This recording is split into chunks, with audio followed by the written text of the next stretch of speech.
Alright, this video is going to wrap up the last few years of the Cold War. There's no mention of Jimmy Carter in your SOL packet, but since he was an American president, since he did serve 4 years, one term, during the Cold War, I'll mention a couple things about him. One, following all of the crisis and the scandal over Watergate and Nixon's resignation from office because of Watergate, Carter tries to sort of depict himself and tell the American public that he's an honest man. He's a peanut farmer from Georgia. He's a Sunday school teacher.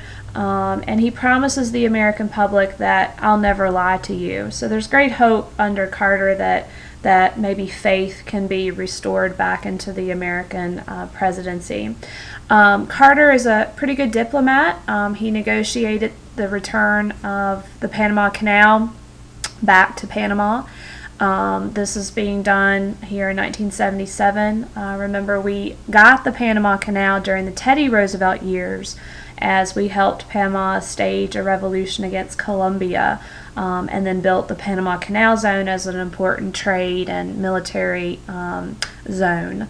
There was also, of course, war in the Middle East, Egypt and Israel, and there was the Camp David Accords that sort of settled some differences there for the time being in 1978, and averted another war in that region. One of the greatest challenges, however, in 1979 is, of course, in the Middle East.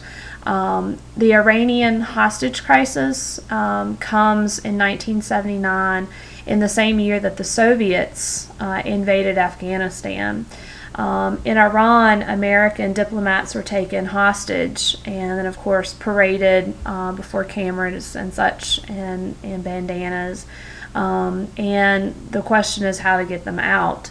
Over the series of the last few days of the Carter administration, there was great effort to negotiate those diplomats still held hostages in Iran out of the country. In the end, it won't come until the next administration, Reagan, that those hostages will finally be released by the Iranian government. So Carter kind of ends his administration under sort of the glare of the Iranian hostage crisis. There's an energy crisis, and so Carter will not be reelected beyond the one term. Ronald Reagan will come to office following Carter. And it's really Reagan in the 80s, Reagan, a former Hollywood star, who will push a new Soviet leader, Mikhail Gorbachev, to support democracy. Reagan confronts the morality of the Soviet regime. He'll talk about the Soviet regime as an evil empire, as oppressive, and really push Mikhail Gorbachev to open the country and to allow greater freedoms and democracy. And so you see several meetings between those two leaders who over time really develop a friendship in the 80s and help to push for the end of the Cold War. Part of that push is because there's lots of changes inside the Soviet Union itself, a lot of internal problems within the communist bloc, trying to maintain its competition in the Cold War, increase military expense.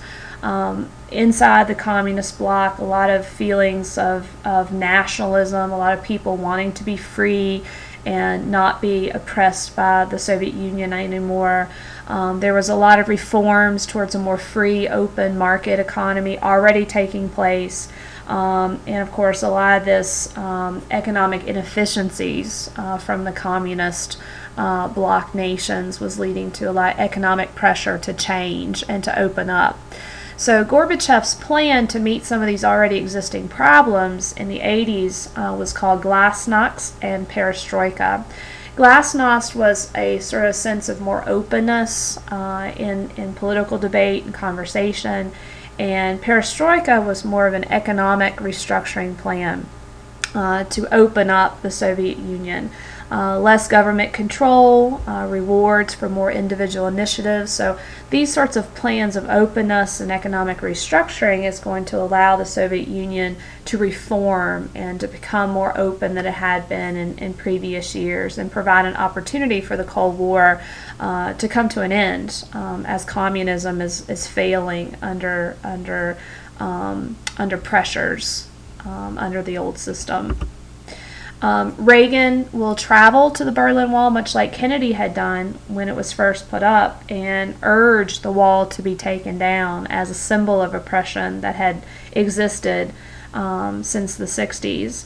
And of course, in his famous line, Reagan will say, "Mr. Gorbachev, tear down this wall. Please, open it up to the ideas of freedom and democracy." So in sort of a summary timeline, just to hit some of the highlights of the end of the Cold War, in 1989 the Berlin Wall will be torn down.